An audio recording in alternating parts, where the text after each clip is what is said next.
23শে জুলাই শুরু হতে চলেছে ভারতের প্রাচীনতম এবং বিশ্বের তৃতীয় প্রাচীন টুর্নামেন্ট ডুরান্ড কাপ। ভারতীয় সেনা পরিচালিত এই টুর্নামেন্টের এবার 143তম বছর। এটি চলবে 23শে আগস্ট পর্যন্ত। বহু নতুন দল অন্তর্ভুক্ত হয়েছে এবছর।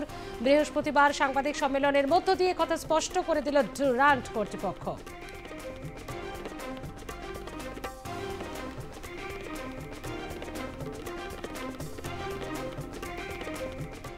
আমি অভিনন্দন জানাই রাজ্যের মাননীয় মুখ্যমন্ত্রী, শুধু নন ক্রীড়াপ্রেমী মুখ্যমন্ত্রীকে।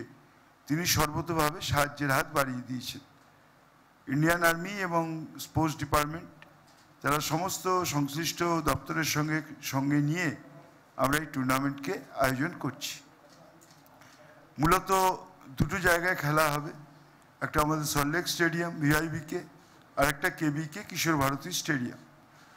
এবং আমাদের দুটো প্র্যাকটিস মাঠ আমরা সেভাবেই সবার সঙ্গে কথা বলে পার্টিসিপেটিং টিমদের দিচ্ছি, যাতে তারা প্র্যাকটিস করতে পারে।